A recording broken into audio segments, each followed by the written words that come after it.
No one has ever shown that human emissions of carbon dioxide drive global warming. We have a massive power, and it's the power to say no. They put all these words on these flyers that means nothing. It's garbage. We're all going to die! Doctors are gaslighting patients. You keep silent, then this is what's going to happen. And they'll make us silent. I would rather paper cut my eyelids than have anything to do with this quotes. We are one people, one flag, one Australia. Hey everyone, welcome back to another episode of the ExCandidates. My name is Stephen Tripp, joined again by Adam Zahra. Now, we had a huge episode last week, Adam, with a lot of callers. They all called in and contributed, which was fantastic. It was one of my favorite episodes. What did you think?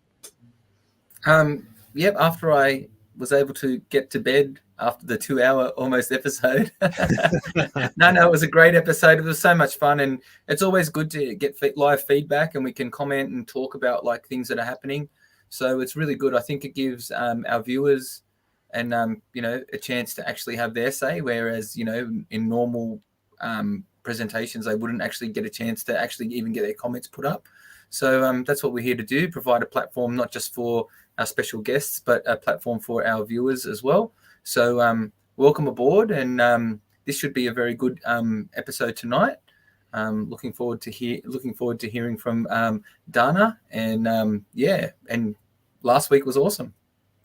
And if you want to contribute, you can comment live. We're live streaming on Facebook and YouTube. You can comment there. Also live streaming on Rumble as well. Unfortunately, the way they've set this up, you can comment on Rumble, but we won't see it. So if you want to contribute, get onto the Facebook and the YouTube so you can comment live, and we will be putting the link out probably later in the show. We want to have a chance to speak to Dana first, and we'll be encouraging people to call in and have their say.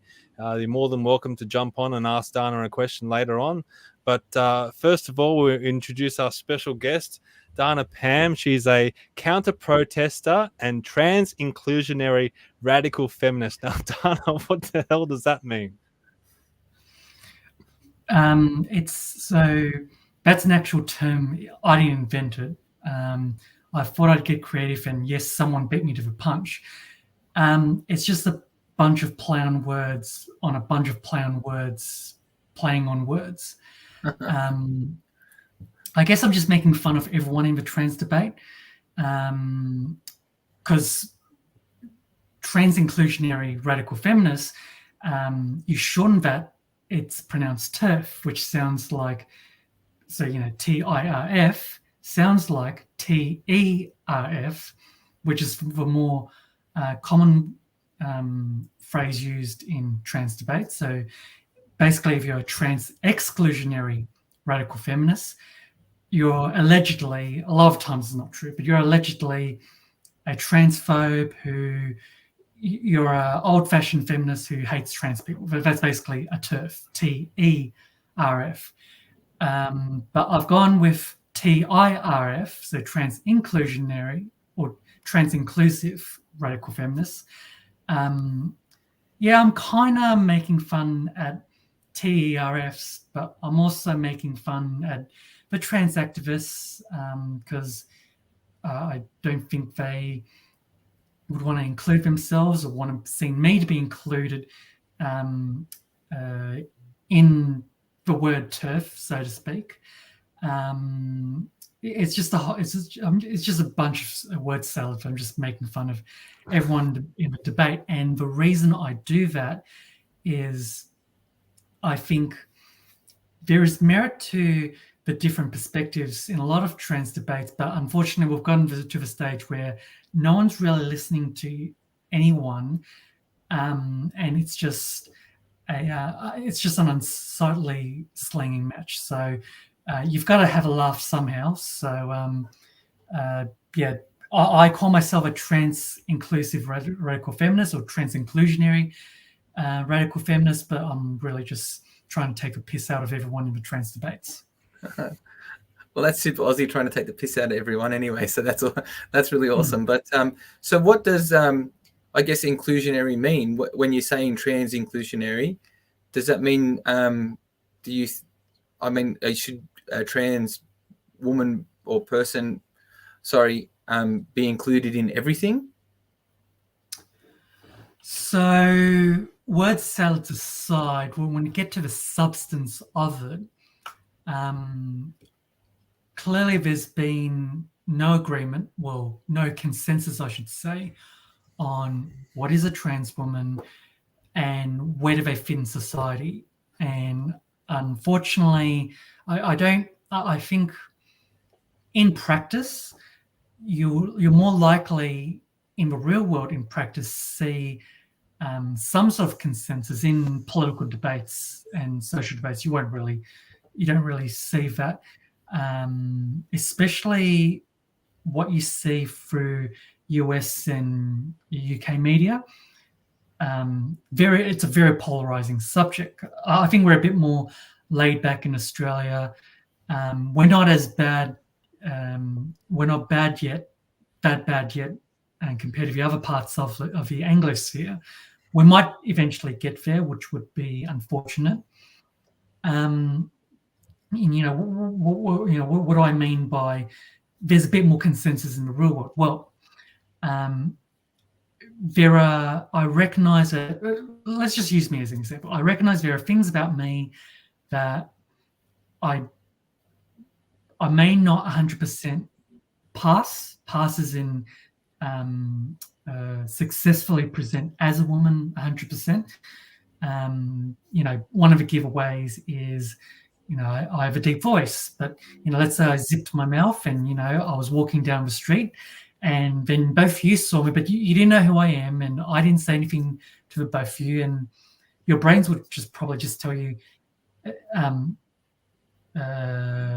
subconsciously, yep, that's a woman, and that guy over there's a man, and you're walking down the street and your brain just registers, or I should be more specific, it categorizes very quickly who's a man, who's a woman, who's a boy, who's a girl, because if your brain overanalyzed, then you just wouldn't survive in this world. Your brain has to sometimes just simplistically categorize, otherwise you're just overwhelmed with information. So where I'm going with that is, whether it's you two, whether it's other people, chances are you see me on the streets, you don't know who I am, and your brain would just categorize me as female without more or less without putting in further effort to debate whether I'm trans or not, because your brain doesn't have that capacity. Unless we're having an open conversation, which both of you are having with me right now, then that's a bit more bearable to discuss, for your brains to process. So there's political and social debates where it's controversial. What is a trans woman? Is a trans woman a woman or something else? That's where there's a lack of consensus. But out there in the real world, where people are just trying to get on with their lives, that's less of a challenge. So perhaps we're more inclusive in certain spaces than others in more ways than we realize. We see these activists jump onto these minority issues, and we definitely saw that during the voice referendum, where they were trying to make out that there was one voice for the Aborigines, and they all agreed with what was being proposed. And it's similar to what they deem the trans community. But does the trans community does it even exist? Is there any sort of leadership to the trans community? Is there notable people in the trans community, or is it just something that activists throw around for their own advantage? You'll probably see more.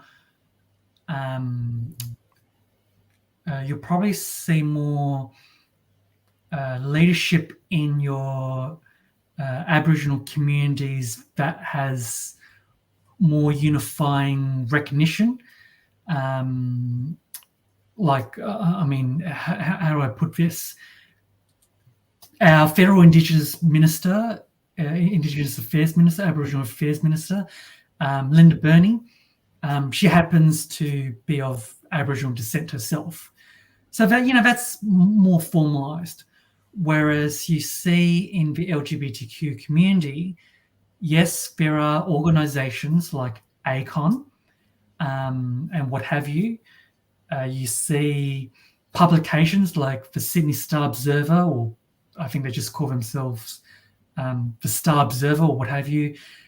So you have pockets of organisations, of groups in the community that are outspoken, but it's not like they're elected. Like there's more, you'll probably see a high level of democracy, grassroots democracy in Aboriginal communities than you'll see in LGBTQ communities, where you see, there's Facebook groups, there's social media groups, and then there's the advocacy organisations, but it's a mixed bag, and there's no. While some organisations will claim leadership, their legitimacy hasn't really been legitimised. So we probably should get a little bit of your background. So you grew up in Vietnam. When did you realise that maybe something wasn't right with the way that you were born?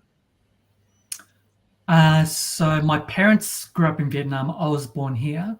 Oh, sorry. Okay. That's okay. By the time I was 4 years of age, I knew there was something different about me. I just didn't know what it was. What had happened was I remember my parents were, and it's quite fascinating to me that as a 4-year-old, I remember this level of detail. As a 4-year-old, my parents needed to buy a birthday dress. Well, they needed to buy a birthday gift for, I think it was a family friend's daughter. So they thought they'd buy a dress for her. So, those white frilly dresses for 4-year-olds? Yeah, yep. Anyway, they settled on that idea. Mind you, this is the early 90s. I don't know if much has changed. Maybe those kind of dresses more resembles what Anna and Elsa wore from Frozen. But no, it's one of these typical white frilly dresses. I was with them. They went to some children's wear shop to get that. And because I was the same size as this family friend's daughter, they put the dress on me just to make sure, it fit and all of that. Now, you can imagine most boys would puke at the idea of being modelled for that. Yeah, the D-literary protest. Well, it didn't, it wasn't something exciting, but it felt normal. And then that's when I realised, actually, maybe if there's something not so normal about me. And then from then on, to some varying degrees over the years, I knew there was something different about me, and it was internally, it was that more obvious during my teenage years. And I didn't start the medical transition until I was 19. If I knew what I knew now, I would have transitioned as medically transitioned as a teenager, puberty blockers, etc., etc. I think there's no denying, like any types of medication, there's no denying that there are side effects, but there are side effects with any medication. And would it have caused side effects for me for puberty blockers? Probably. Would I have cared? No. And the reason I wouldn't have cared back then, nor would I have cared now, I feel, is because my gender dysphoria is bad enough that if you take a cost-benefit basis, you just run with what benefits more than the costs. I think a lot of people out there, they'll say, okay, well, you can't drink until you're 18, you can't vote until you're 18. There's a lot of things that, society has said, okay, well, you need to be 18 to be considered an adult to be able to make these decisions. But you're basically saying you would have preferred to have transitioned earlier, which is a big argument for people. They say if people are going to go on these puberty blockers, then they should be doing it after 18. Why do you say that you would prefer to have done it earlier? What are the reasons for that? I still, I mean, are my psychological and mental health issues any worse than the current Australian population? I think we all have our own physical and mental health issues. And whilst I'm not the mentally healthiest, I think I am in a much better place than a lot of people out there. I have my own problems, so to speak. Although I do feel if this was managed better, so to speak, as a teenager, I do feel I would have less mental health problems than I currently do. I mean, my current mental health problems, it's not perfect, but it's not the worst. And like I said, I dare say it's better than a lot of people out there anyway. I guess I'm just trying to be a perfectionist here, and unfortunately, we all can't. We can all be perfectionists, but we'll never get perfection. And I'm just being a bit of a spoiled brat from that perspective. Perhaps, maybe I don't know, because I've also heard of cases of detransitioners who they transition where they're certain that they had gender dysphoria, and then it turns out it was a mistake, and therefore they detransitioned. Now we're aware of detransition stories, where people detransition for various reasons, and it's been brought to my attention that yes, there are cases of detransition where the person thought they had gender dysphoria, and they were on, they had some sort of autism spectrum disorder, or some sort of other mental health, psychological diagnosis that should have been looked at. So the question is, was there always a risk that I could regret? And admittedly, yes, but I now know that wouldn't have happened. But then at the same time, how could you predict the future? And then that just makes the issue complicated. Look, really, the only solution I see moving forward is there are questions that need to be asked and addressed around how much gatekeeping are the psychs doing, are the doctors doing for the teenagers, and do they need to fine-tune it, and how best can they fine-tune it based on the current academic and medical research, which, from what I've seen, has been politicized. So then that's a can of worms in itself. And so where do we even start with this mess? That's right. And Dana, because you've touched on it a little bit, so I did have a question that I was going to ask you about it. Like, so do you feel that if you were able to have gotten like good, caring verbal treatment, I'm not saying that you wouldn't have like decided to go like transition or anything like what you've done, but do you think that the outcomes might have been different? Do you think that you might have been able to deal with your dysphoria a different way rather than not, I don't know the right terms to use, so I'm not trying to be offensive anyway. So, for me, it's drastic medical intervention. Do you feel that you might have been able to actually come to terms with your biological body and self, and holistically come together without having such procedures and things done? If you were, if better mental health help was out there for you? So the model that you're alluding to, it's known as the watchful waiting model. It's an older model, and those who are concerned about children and teenagers transitioning, they're more likely to advocate a watchful waiting model, which is basically, it's more or less how you've described it, Adam. It's no PPD blockers, no medical interventions as sorts, just allow that to take place in adulthood if the issues don't resolve themselves, and see good psychs, and other support who can keep you on, who can keep you on the right track without medically transitioning. My experience was, as a teenager, that was the model of care I was under, and it didn't really work for me. I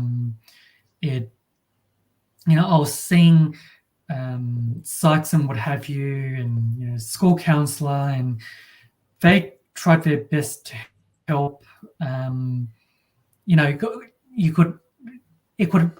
There's a question of, could they have done a better job in talk therapy, and did they do their best with psychotherapy and all that? Well, that's basically what they did. Could they have done better? I don't know that they could have had any other better options, or they could have tried harder. I don't think they could have tried harder if they wanted to. I guess another way of putting this is, I've been studying theology part-time at the University of Notre Dame in Sydney. And it doesn't seem relevant, but there is relevance, because that's a traditional Catholic uni, and I'm getting a traditional theological training through them. I've been studying with them since 2021 part-time, and if they've yet to convince me, not that it's talk therapy, but there's some comparisons. They teach the teachings of the Catholic Church in X, Y, and Z, and it's at an academic level. And if that still can't convince me at this point, I don't know what's going to convince me that I didn't make the right decision. I don't know what the solution would have been for me other than medical transition. Okay. Sorry, Stephen, I've just got one more follow-up. Is that okay? Yep. So what I was going to say, I guess my biggest fear as a parent is I love my kids, and whatever, and we do our best as parents to make our children have the best outcome in their life as they can. My biggest fear, I guess, with the transgenderism and ideology and things like that is that from some of the information that I've read, we've interviewed a parent of a transgender person, and who had mental health issues from the start. It scares me that, just for the sake of, I'm trying to word it like, I guess just for the sake of it, putting my kid, like if my daughter went to school and said, hey, I'm a boy, and then put her on testosterone pretty quickly, which there's been stories that's happened in the past without proper, treatment, where I'm, have the chance of being called a bigot if I said I didn't want her to go on to those kind of things as a child and things like that. That's my fear with what we're seeing on the activist side of the LGB community, is that, basically the kid can go in, make up a story, and then all of a sudden be on tablets when they can't even give you Panadol. That's probably my biggest fear as a parent. And I think that's what, I guess why I'm a little bit, I won't say against, but a bit against that kind of thing. So there's a couple of aspects to the concerns you've raised. In the ideal world, in a learning / educational environment, a school environment, the ideal is, now we know how our schools in Australia are going. You just need to have a look at how our literacy and numeracy rates are going compared to rest of the world, and it's not that great. And what do we talk about? I think it's for 3 R's: reading, writing, arithmetic. And the good traditional, or what's supposed to be the conventional stuff of good schooling. Apparently, we're not doing too well compared to our competitors. So, number one, that needs to be addressed. And if we're addressing that and we're just focusing on just good education, really the only time in a classroom where these topics come up is, I get that at some point, early high school, sex ed needs to be talked about, and it needs to be talked about in a prudent manner, because you don't want to, society's already hypersexualized as it is, and you can Google for that hypersexualization that easily, and kids can easily Google all sorts of stuff.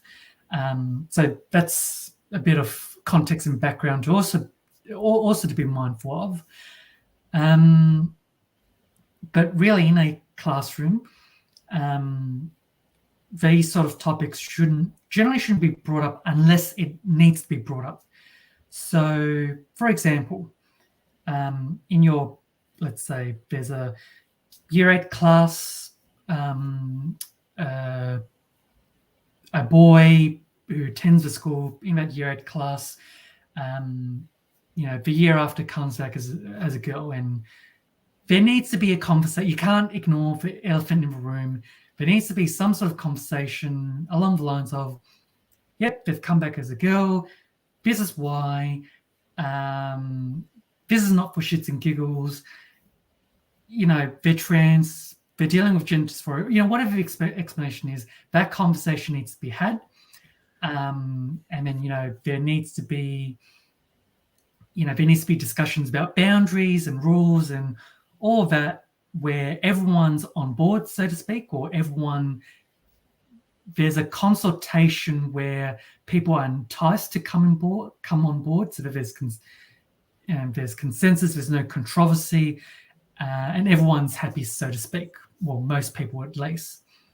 That's really the only time that these things should be brought up. And then your, sex ed that isn't hypersexualized, and, that's actually good sex ed that's good for the children, good for everyone in the long run. Other than that, I'd say that working on the 3 R's and refocusing on the 3 R's is a pretty good distraction, and distraction is probably not the right word to use here, but I'm sure you know what I mean. I just have one more question to finish up on the medical intervention. You mentioned that you would have preferred to have done it earlier because of your mental health. Were there any physical reasons you would have preferred to have done it earlier? You mentioned, you have a deep voice and things like that. Do you think that would have been, I guess? No, so I would have had, if I'd been on puberty blockers, because I left it, fun fact, I left it till I was 19, so there was no point in it getting on puberty blockers. So I went on testosterone blockers as a start, but so there would have been no deep voice like I do now. Possibly my head wouldn't be as big as it currently is, although I don't really have a big head, so to speak, anyway. Sorry, we've all got big heads. Look, I'm now getting to the territory of nitpicking, and I've never had any desire for any facial feminization surgery, because I suppose that's an advantage with East Asian genetics and transitioning later in life. But I'm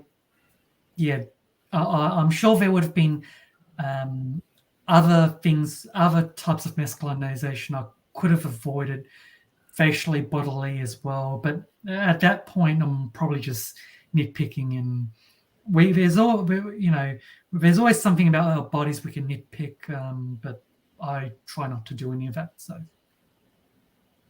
I've got just a quick question here from Tony. She says, "Is Dana aware of high top?" I've never heard of high top. No, I don't know what that.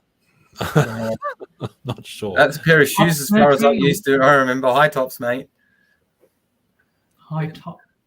I've Maybe got a, Tony, unless Tony wants to clarify that question. yeah, if we can get some clarification. She's actually got another question here as well. She says, Dana, how do you feel about the promotion of transgenderism in the public arena, especially under the Marxist umbrella of diversity and inclusion? Is it not just an ideological endeavor? I'd say if we're serious about diversity and inclusion, we need to take it to its logical conclusion. For example, it's great that we have LGBTQ diversity and inclusion. What about diversity and inclusion of political opinion and religion? Because in certain settings in Australian society, I'm seeing that being chipped away. And I'm seeing, a legal system, a justice system. Just to pick one example, for all the faults of the Catholic Church, and their handling of the child sex abuse scandals, a bit controversial for me to say this. It is a little bit better than, say, how state schools used to handle it, and that hasn't really been looked into too deeply. And yet we had the late George Cardinal Pell been very unfairly done by in Victoria stand. I mean, you had the High Court 7-0 basically saying, yeah, that was a BS case all along. So if we're serious about diversity and inclusion, we need to take it to its logical conclusion. And that includes the defense when there is a lack of seriousness in defending political and religious freedom in this country. And I think we need more parliamentarians speaking out on it. That's what we need in the public arena. I've got a question just on this kind of thing as well. Well, I guess it is. But so why is it so hard for, our leaders all around the world, and even, actors and, people we, I guess, aspire to define a woman when, in essence, that's the goal? Like in your case, that's the goal. Okay. I think from what you've said, that you're never ever going to hit that point at 100%. But, why is it so hard to define a woman when basically that's the goal, or vice versa? Why is it so hard to define a man when that's the goal? You're changing from one to the other. Some of you may recall Caitlyn Jenner when she came out in 2015, which 8 years ago, given what we've seen in the political scenes across the English-speaking world, a lot has happened since 2015. But really, she was, up and before 2015, people had some vague sense of what a trans person was, unless they actually knew one in person. And Caitlyn Jenner, in the English-speaking world, put the trans identity onto the societal map, so to speak. So she put herself out there as a trans woman.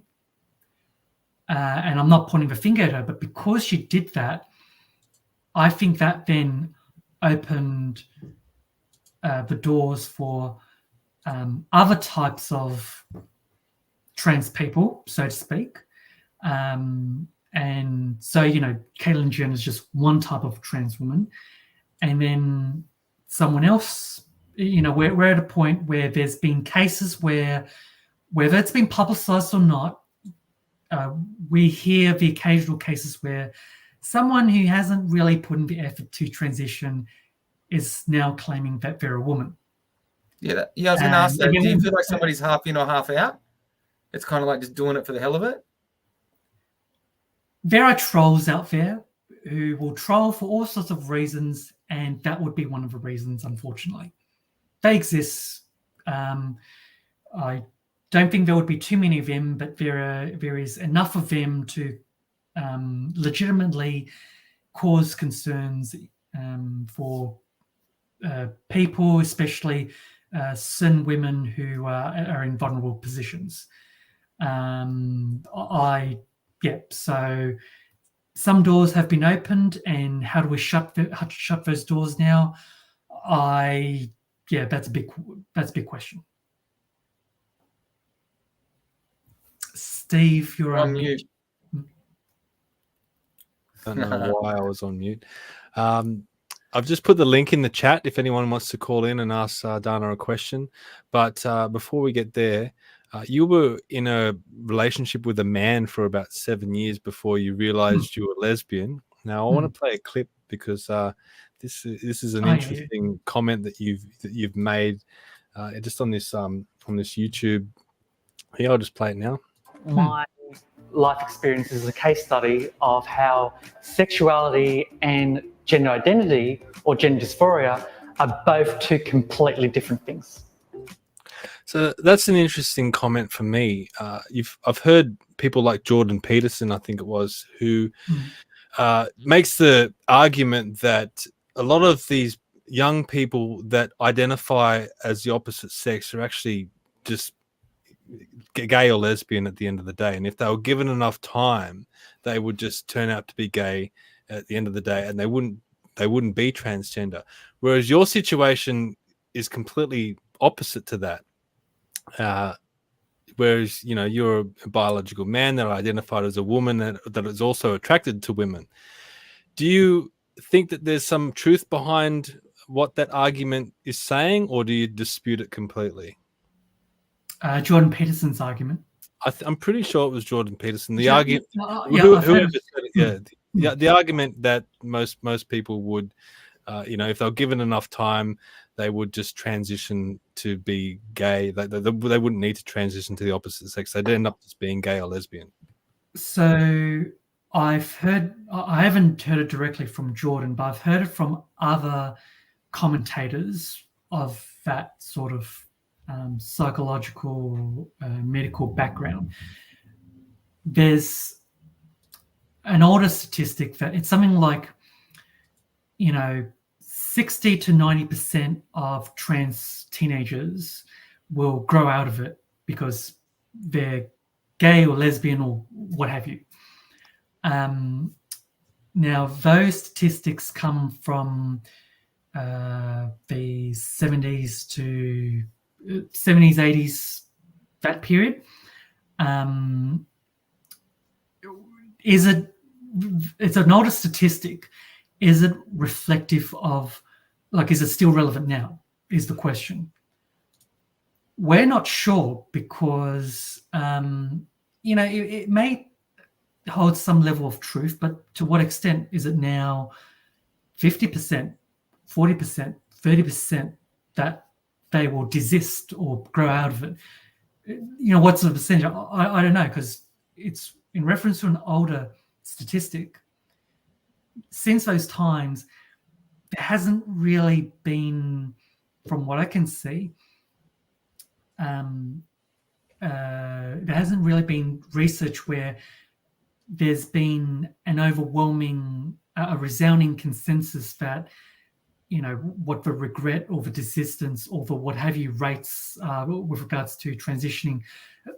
I'm referring back to my earlier comment about at some point, trans health research became politicized, and so we've lost that continuity of good research. And so,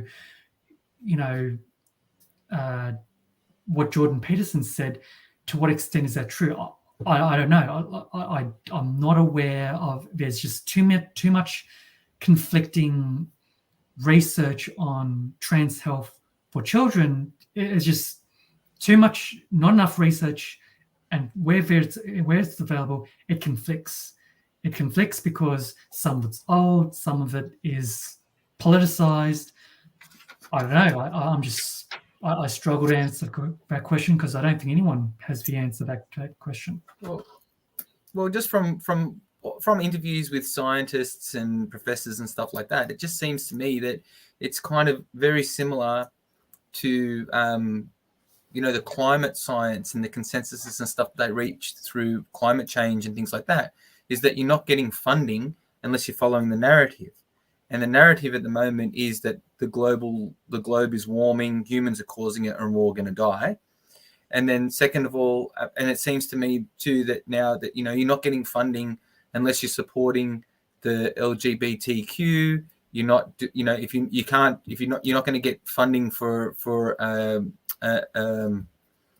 testing and research unless you're going to find a conclusion that leads towards the narrative of, 5-year-olds should be able to make the decision to transition if they want.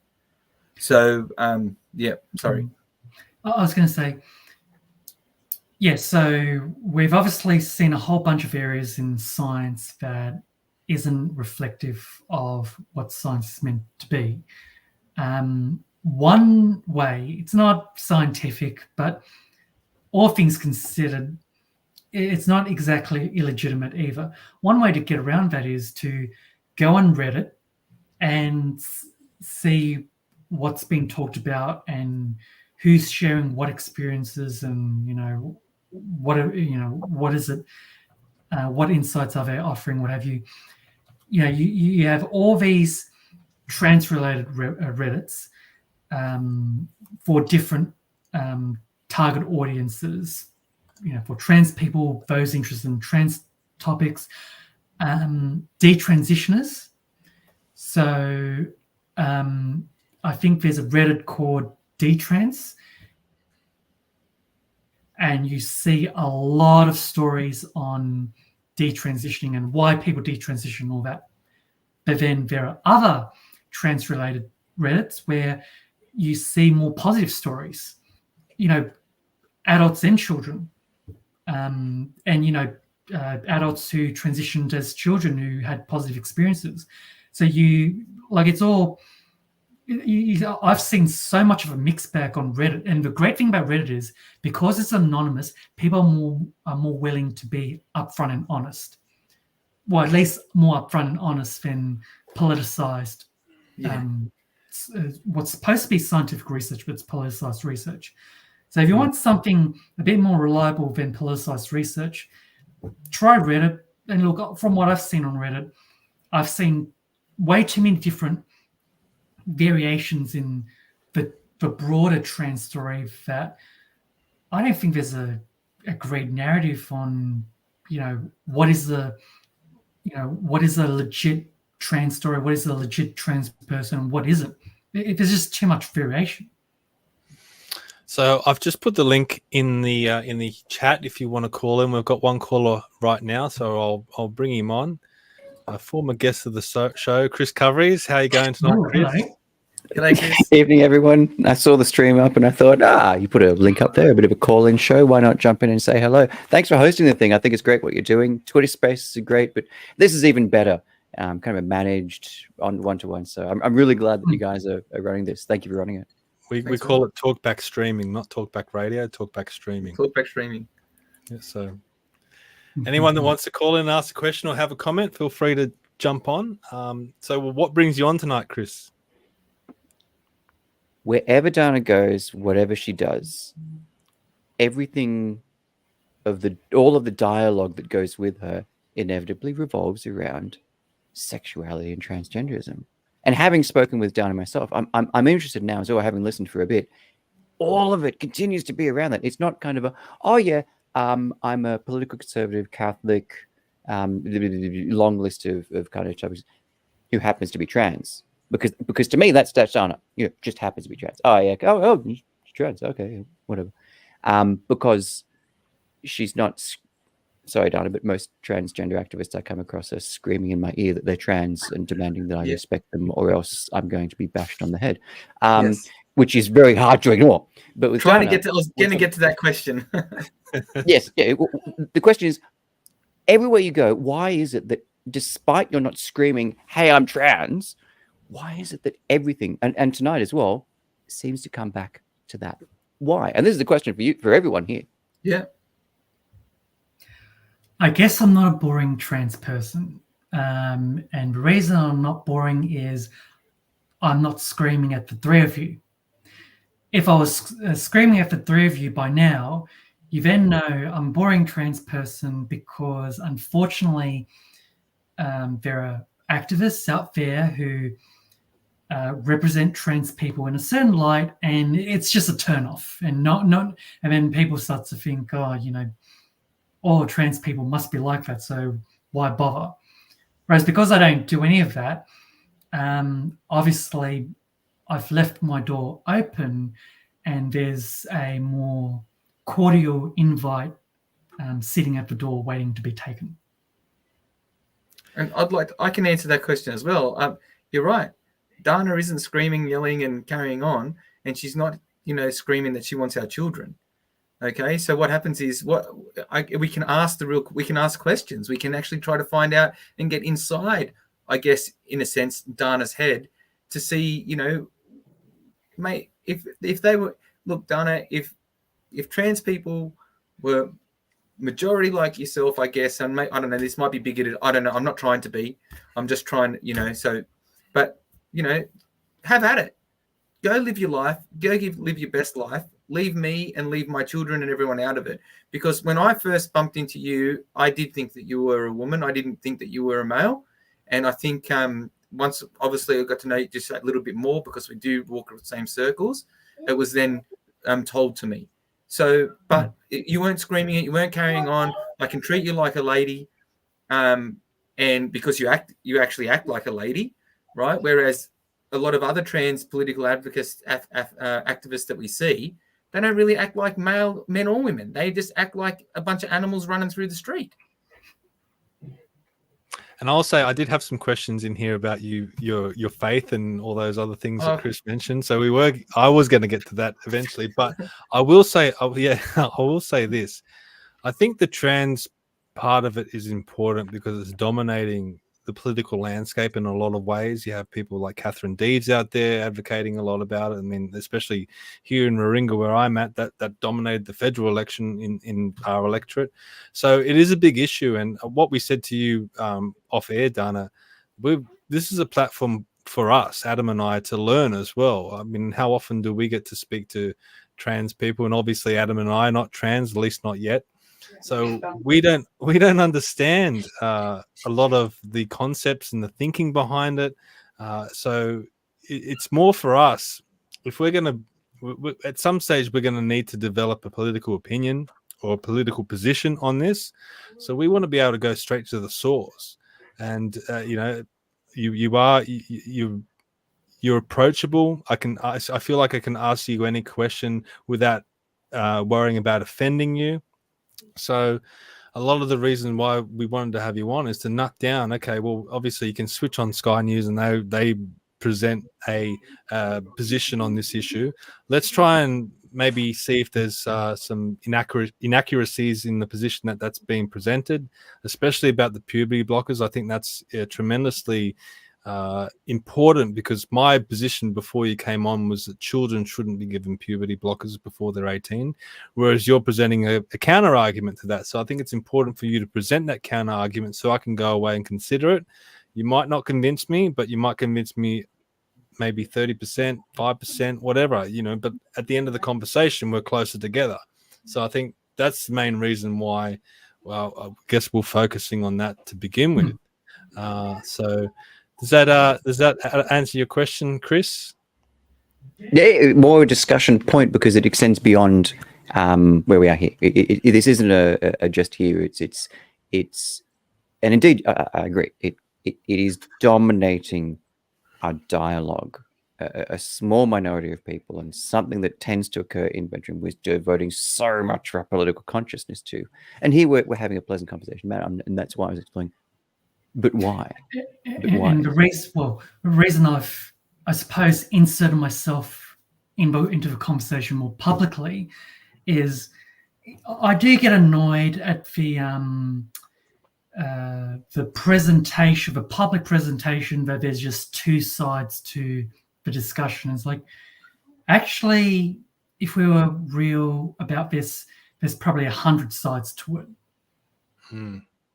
That's the problem. That's and that was the problem with the referendum as well. It wasn't just one Aboriginal viewpoint. It was, and Kerry White told us this. Every single mob around Australia had a completely different circumstance, a different opinion, and especially mobs. I can imagine. Yeah, I can imagine when it comes to, or when it becomes to anyone, whether they feel like they're a man or a woman or masculine or feminine or this sexuality or that sexuality. It's different for each individual person. You can't just throw a blanket over something and say this is the answer.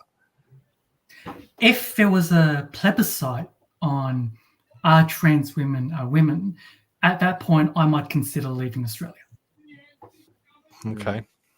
Because like it's, you know, whether it's the referendum we just had, or, you know, all these questions that tries to boils it down to there's a side aim and there's a side beam and there's nothing further to it. It's just completely unhelpful.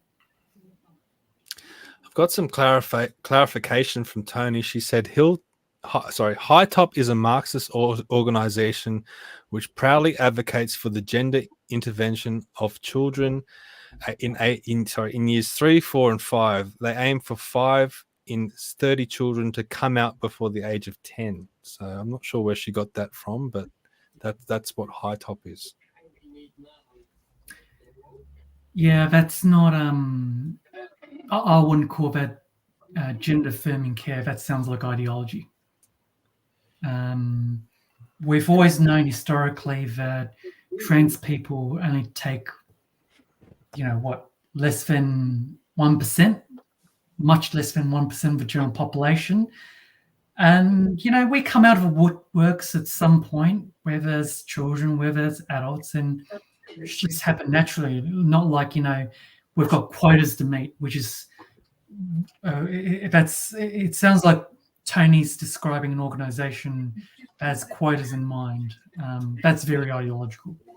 And I was going to say, that's the thing too, because the whole transgender argument has become ideological, and they've merged with the healthcare side of things as well. So what happens is that's what is also causes a lot of fear in people like myself for my children, like I discussed before, is that once the ideology meets the healthcare side of things and welfare of the person, you're getting it's more of a skew thing. Oh, we're just throwing on puberty blockers. There you go, and you'll be right.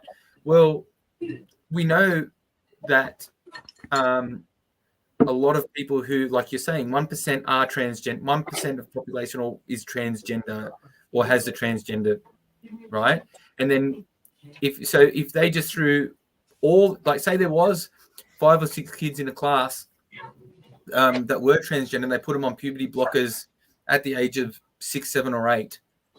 Okay, well that's a lot. That's more than, you know, an average of like that percentage that you spoke about. You know, like that there's damage does get done. So you know, like we know that testosterone in young girls, it damages the uterus, it damages their body. Estrogen in boys, it damages boys as well. Obviously, you know, counter each other, the same thing. I think that's what happens I think that's where we're getting to that point where ideology is overruling healthcare. From what I've seen, more so in the United States, Canada, England, UK. Yeah. Australia isn't at that level yet. But we're slow and we're stupid, and I'm talking about all of us. Like we're slow and stupid, and we won't learn from mistakes like Tavistock. And what happens is we'll go and do it, and we'll hurt our kids as well before we turn around and go, 10 years later, we shouldn't have done that. Because that just seems to be the trend of Australia. And I'm putting it out there now, and I don't care if people disagree with me.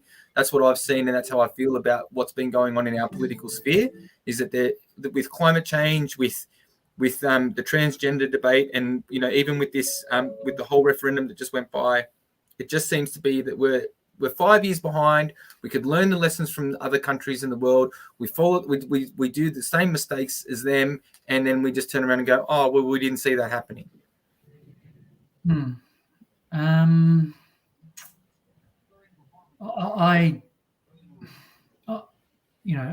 on the trans topic and children specifically, it's because there's been a build up in emotions and that continues to build.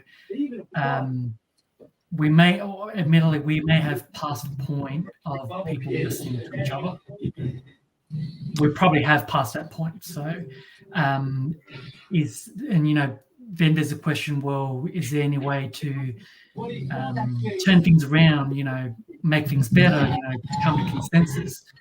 I think we're heading down the path of it's either one side wins or the other, and it's like, well, don't think the solution lies in the extremes.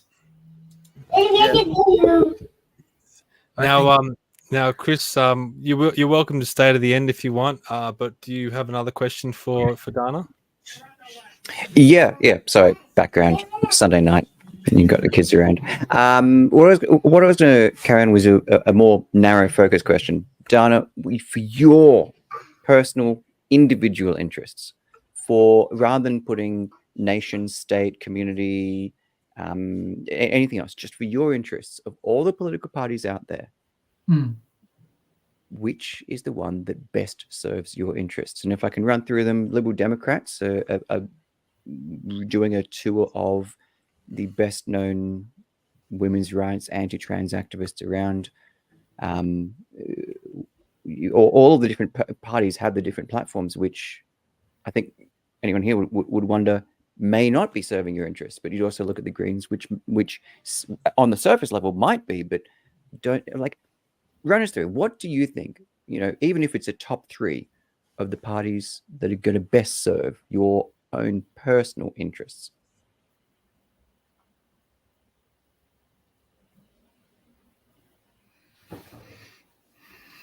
It's a difficult question for me because when I think politics, I usually don't think just about myself. I think, and look, maybe this is a flaw on my part. I think of community, I think of society, and of course, Chris, you've made it clear as a part of your question. Forget about, you've said it, nation, community, forget about all that. And it's very hard for me to think politically in those terms because for too long I like to think about big ideas and how it affects everyone in general and not just me.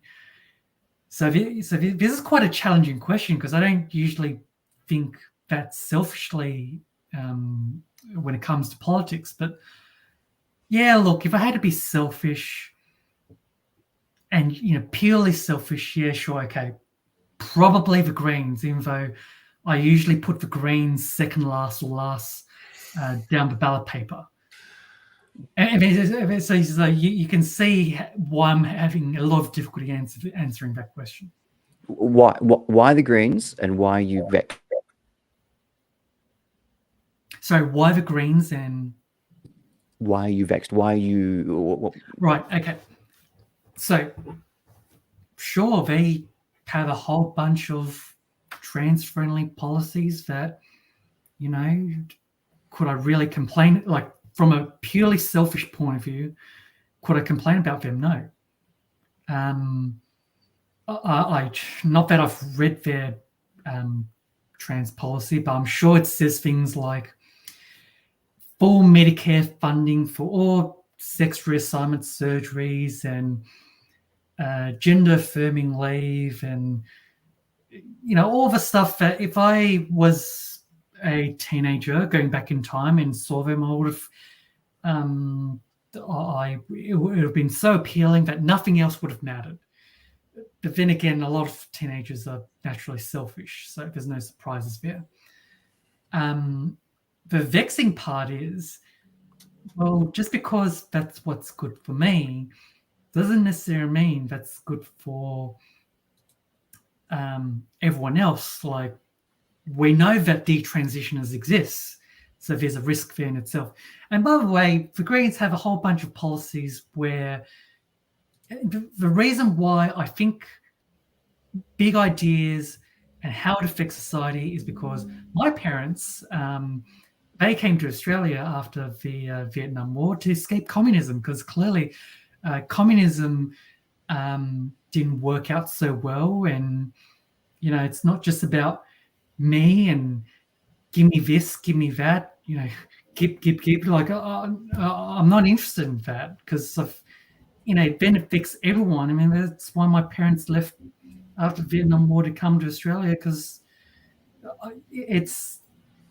I could be so selfish, but that doesn't serve me in the end anyway, because we all live, we're not atoms living amongst each other. We live as human persons in community with others. Even some of us who are assholes.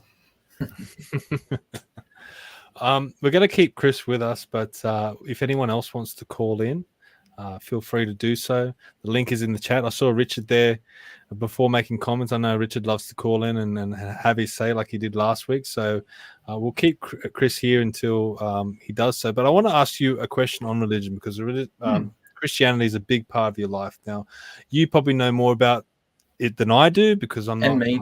Yeah, I'm not religious, but I don't study it. I'm Catholic, but I don't study it.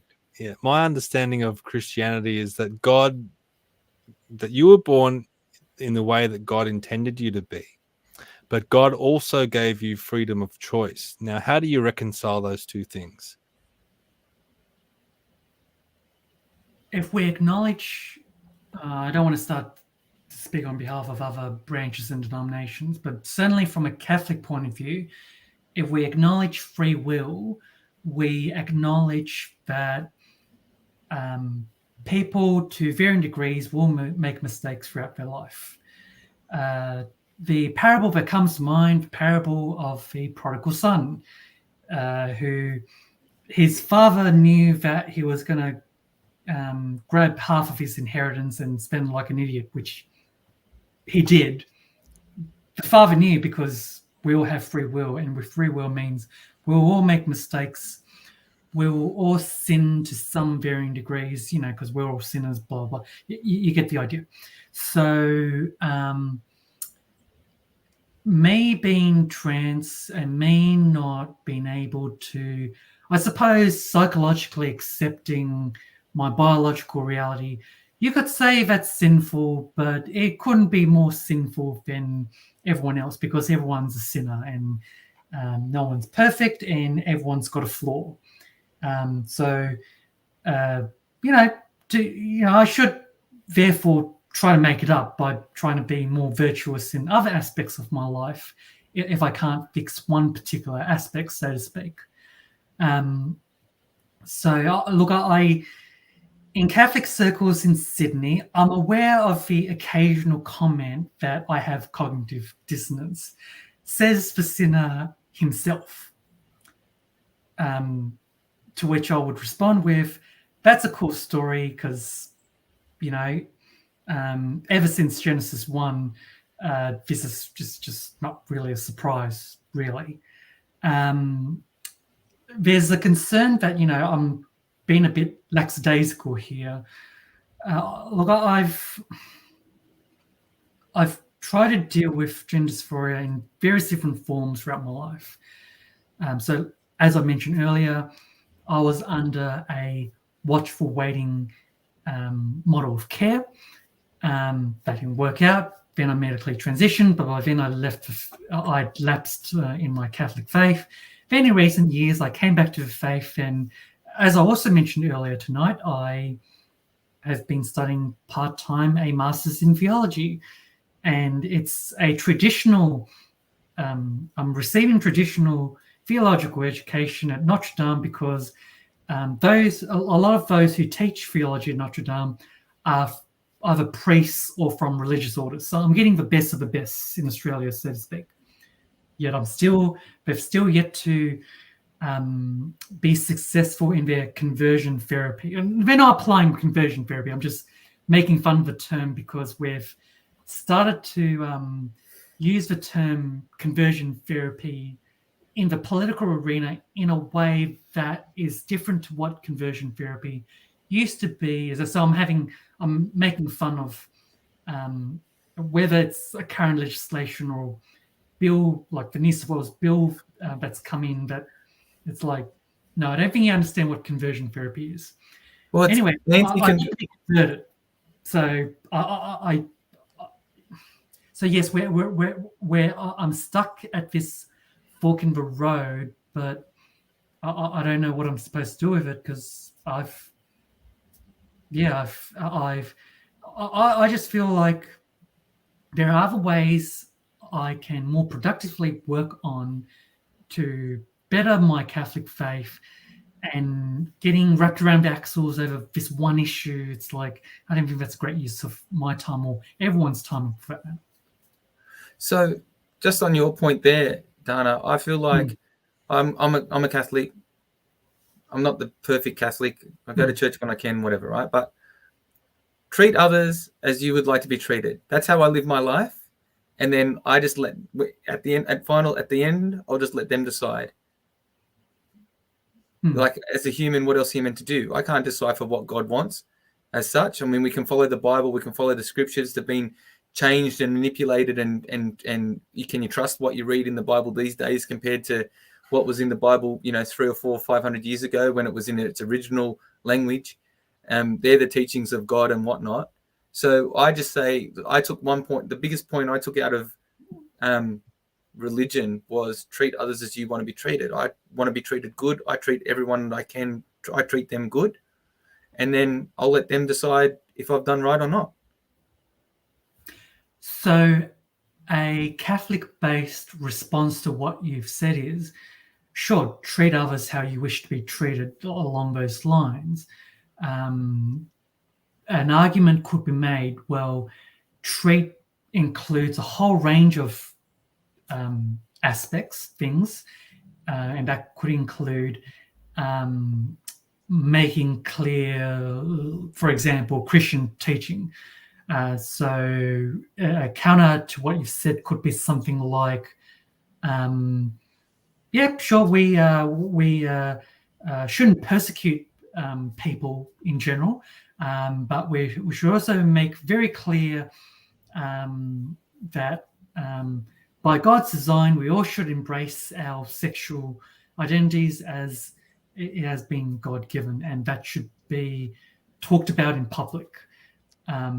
Because there's an assumption in that counter-argument I've just made that people should speak the truth. No one should be persecuted, but people should speak the truth, and people deserve the treatment of knowing what the truth is. And of course, then the counter to that argument would be, well, it depends on how you approach that and how you talk about trans issues and how pastoral it is. And but then that just goes into that tends to go into circular arguments, and well, it could go into circular arguments. I think it is possible to come to a consensus, but it's a lot of hard work, whether people are inserting religion to this debate or not. All right, we're getting to the end now. Chris, do you have a final question for Dana? It's for you guys. I want to loop back to the one earlier, the political party that will best represent Dana's interests. Well, both of you okay, involved with cool. One Nation and others. And as a follow-up, not just One Nation, but I think right-wing parties in general are not either by policy or by popularity are not capturing the LGBTQ vote. They're not. They're widely seen as Dana here said, maybe the Greens. What can right wing, be that One Nation, liberal Democrat, whatever you want to say there, what can the right wing do to better capture and reflect that? Because they're painted as some kind of demonic horses out to try and do terrible things. But I think you'd both agree that's not the case with One Nation or LDP. So how can right wing parties better reflect and capture the LGBTQ vote, especially among the youth, which is at 20-25%, and which party, as of now, do you think would best represent Dana's interests? Not just her transgender, but all of Dana's interests. Well, I'll go, Stephen. You go first, Adam. I think, what can the LGBTQTI plus community do to to fix their status in the eyes of the populace. Why? As far as it was from, if as I said before, if they were like Dana, and just kind of like it's about, you know what, as far for everything I've read about you, Dana, and what I've seen, and you know, a little bit, it's all about yourself and you inside to make yourself feel better. Okay, that therefore you're projecting an image that you want to project for people like myself to see, but you act in accordance with that image. So then I therefore know how to react, not causing any sort of stir, or I don't have to be rude. I don't have to cause it. Okay, I know, you know, Dana's a woman, or Dana's a trans woman. She's projecting the image of a trans woman, and then I can accept that. Okay, what gets me, and I think what's causing the biggest stir, and I think what really is actually pissing off the general populace, is that when you get, and the media's part to blame with this as well, because they're only showing one side of it. You don't see, you know, 100 Danas on there talking their story, and, you know, people going, oh, well, you know, fair enough, I can understand that. You're seeing, we're here, we're queer, we're coming for your children. That's the shit that you see. You see a whole bunch of mobs running around naked and flashing their dicks and stuff at people, at kids and stuff in the street. And that's what the media is showing. That's what the people are seeing. And that's why it's become such a debate, because I can tell you something, 10 years ago, even 15 years ago, even when I was a kid and I used to work with gay people, I know gay is different to trans, and I get that, right? But you'd go, well, you'd turn around to your mate at work and go, well, I think that guy's gay. And he'd go, oh, yeah, he's gay. I've been working with him a while, but he's cool. Cool. How you going, Steve? Not you, Steve as in general, right? And that's it. And you go, well, that guy's a bit flamboyant, or that guy's a bit this, but then you would just accept them as they are and go. But people get defensive, as they should. It's a human animalistic right insight, okay, to say when you see a group, you know, and it's not like it's only one or two. Like some of those videos that you see, there is big groups of people in, you know, fishnets and hats and rainbow flags and stuff like that, chanting, we're here, we're queer, and we're coming for your children. And I feel sorry for people like yourself, Dana, right? Just normal, respectable people, okay, living their life, because those are the ones that are tarnishing you and preventing you from being able to live your full extreme. I don't think it's right-wing parties. I don't think it's left-wing parties. I don't think it's politics at all. I just think it's what they're doing to themselves that are causing a reaction. That's my opinion. Sorry, guys. I still stand by One Nation. I still think the world's better off with One Nation, or Australia's better off with One Nation. Well, I guess I'll answer the question more strictly to what Chris. I think you're right, Adam. I think you hit the nail on the head. But I think, strictly speaking, I think there's probably two parties that I would put forward. The first is the Liberal Democrats, because they have this laissez-faire, everyone, you know, small government, and people should be allowed to do what they want, and that sort of thing, and there shouldn't be any government interference in things. But I think the other party is the Liberal Party, because the Liberal Party is meant to value the individual and how they want to be, and how they you know, the things that they want to do in their life. I think people might get a little bit confused with that, because they look at someone like Catherine Deves, who goes out and basically advocates the point that biological men should not be competing in women's sport, which I agree with. They shouldn't be, but that doesn't mean that they shouldn't be competing in sport. Maybe they should have their own class, or maybe, you know, it's like in junior rugby league, you have weight classes, because obviously kids that are bigger competing against kids that are smaller, there can be a lot of damage done. So they would probably be the two parties that I would put forward. I don't know about One Nation. I think One Nation's a bit probably not suited for that agenda, but probably I would say more the Liberal Party. If you go back to what it's meant to represent, would probably be the party that should be a right wing option for trans and LGBT people. The only problem with that, Stephen, is that they're not. And we can see, you know, the factions of the left factions are up and all that kind of stuff. I think I think, I Well, I guess, think that's the narrative, though. If you look at the Liberal Party, there are a lot of gay people in the Liberal Party. So obviously they welcome them, and some people even argue that the gay people within the Liberal Party run the Liberal Party. So I don't know. What do you think, Dana? What do you think that? Do you think we're on the right tram there? Potentially, although the Liberal Party has so many, especially as far as, nationally, and so including all your states and territories, they've got a whole lot more internal issues to sort out.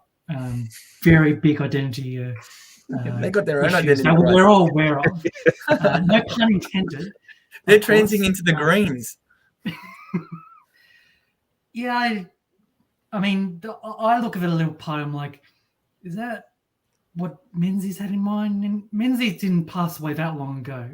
It wasn't that long ago. Is that, what Menzies had in mind? No, I don't think so. They've got a lot of, again, no pun intended, much bigger identity issues than I have, and they really need to sort that out first. Well, this leads into our final segment of the show. It's called Build Your Own Fantasy Government. Now, I'm glad that we've got you here, Chris, as well, because we forgot to ask you this question when we had you on recently. So I'll get Dana to answer it first, and then I'll get Chris, you to answer it as well. The idea of it is that the next Parliament of Australia, the next government of Australia, you're in control, and you get to choose 5 or 6 people to head up that government. They can be current politicians, former politicians, maybe experts in a certain field, maybe someone hiding under your couch, whoever they might be. If you're in, you're in control of the next Parliament of Australia, Dana, who would you choose? How much creative license do I have with this question? Complete. As much as you want. Complete. Some people have chosen dead people in the past. They've chosen all sorts of different characters. So I'm going to go more positional. So what I mean by that is there'd be a prime minister who has a foreign minister, foreign affairs minister, defense minister, an immigration minister, and maybe 1 or 2 other sort of miscellaneous ministers, and all the other departments and agencies and what have you, they're all decentralized to the states because we've got way too many politicians. And if I wasn't restricted to groveling to the Greens, which I did 5 minutes ago, I would have been a bit more honest and said, yeah, the Liberal Democrats are the way to go. And really, it's a lot of our issues in society, it can be resolved through decentralization. They say politics is local, and not only should we have smaller government, we should have lots and lots of smaller governments. Some of them could be local Aboriginal councils, some of it could be states, maybe New England, there should be a New England state, West Australia succeeds from Australia. I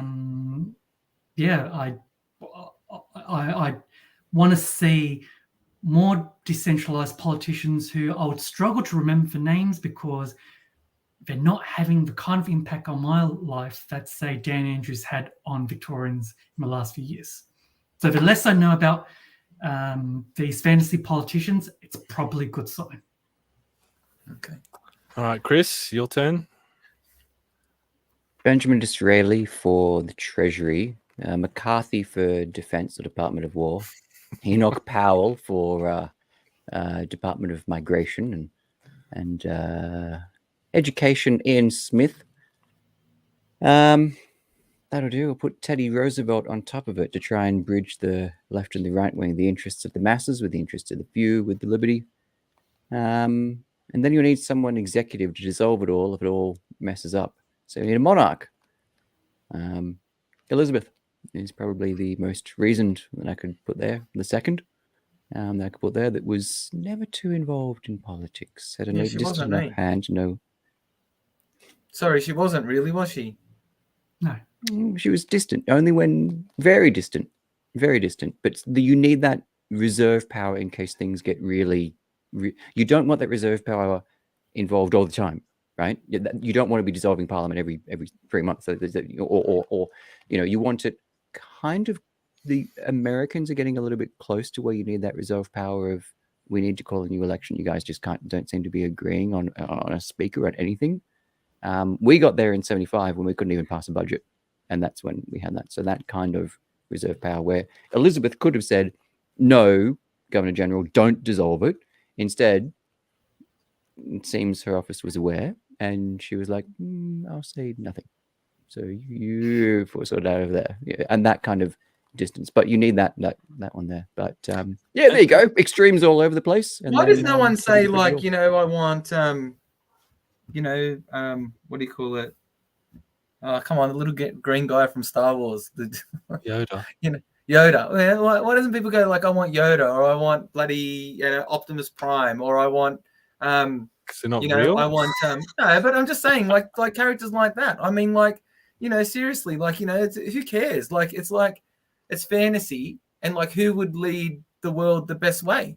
You know what I mean? Like, I, kind of think like Dan Andrews to be more like Darth Vader, and then you've got, like you'd have Yoda who's pretty full of wisdom, but can still kick ass. Dan Andrew was a master of polls. Dan Andrew was a master of knowing which way the wind was blowing at the right time and how to use it. That's what yes, he was. He Yeah. was. So, and all good things came to an end. He rode that pole to its last inch and then was left with nothing. I want to know the significance of the hat and the jacket. Well, it's all part of it's all part of the well the hat. I think this was the hat I wore under Cook. It always seems in these extreme situations. I don't know. I've been to a few of these channels where it seems.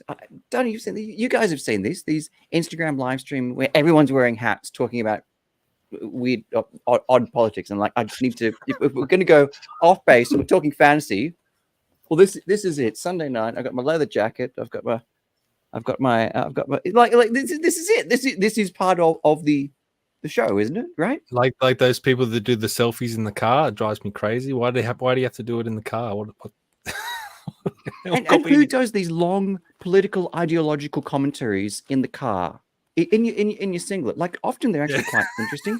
But give us if you actually know even worse than that while they're driving. Oh come on! Isn't it illegal? Come on! It's illegal. Probably, but make the time. If what you have to say is that important, pull over. Stop the car. Yeah. Don't even just at pull least over. put a jacket on. Yeah, put a jacket on. Don't do it in your singlet.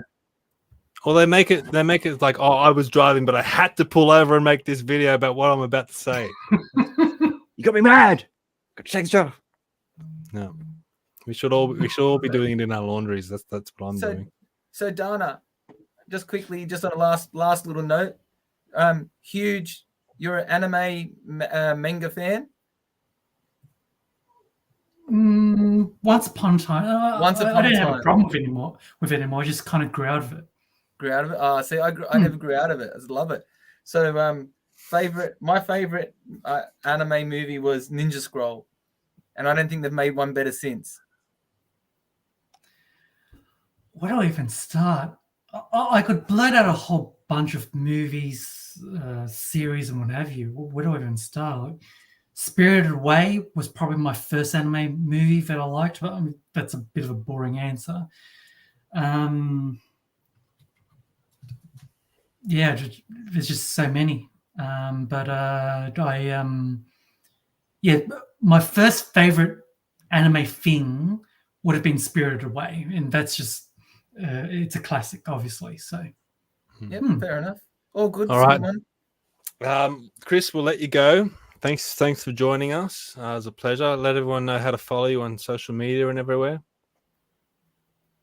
Hi, everyone. Thanks for having me. Thanks for the question. Thanks, Chris. chriscoveries everywhere, Twitter, all those places. And same for you, Dana. I don't know why StreamYard's running so slowly now. How can people follow you on all your social media? So my name's on the screen, so people can Google my name and find whatever they need to find. Otherwise, look me up on Facebook. That's probably where I'm the most active. I'm also on Instagram as well. Twitter, I'm occasionally active. And then there's my medium.com blog. Just Google me, look me up, and you'll probably find me. And we'll put all those links in the description once I edit the end video. So look, thanks for coming on. Do you have any I know a friend of mine wanted to ask this final question. Do you have any political aspirations? Not exactly. And the reason for that is, like, when you say political aspiration, I presume it's, running for office and that kind of fun stuff. Everyone has a role to play. And just because, say, you're the president of the free world doesn't even then doesn't mean you can change the world. But I am a big believer that even if you're not the president of the free world and you're, a nobody, so to speak, you can still change the world that one tiny bit. And the way you change the world that one tiny bit is rock up to political events, rock up to causes, because the world doesn't change. In order to change the world, that one tiny bit requires one to turn up. And if you don't turn up, nothing changes. Exactly. Great. Yeah. And then people always say, "Oh, I feel so helpless. I can never change anything." Well, you can, and it's surprising that you can. And you're not going to make a huge change like a prime minister can change a country. But as you said, that little bit makes a huge difference. And sometimes you're changing things more than you realize. So I think that's very good advice. Well, thank you very much for coming on tonight. We really appreciate it. It's definitely an interesting topic because I think it is individual to each person, and that's what makes it complicated, I think, because everyone's different. Everyone has a different view and different life experience. So thank you for coming on and sharing yours. Thank you very much, Adam, for joining me as always. And thank you, everyone, for watching. If you really enjoyed it, please share it far and wide. We'll be here same time, 8 p.m. Sydney time, next Sunday night, again for another interview. So please join us then, and we'll see you next time. Thank you. See you later. See ya. Thanks.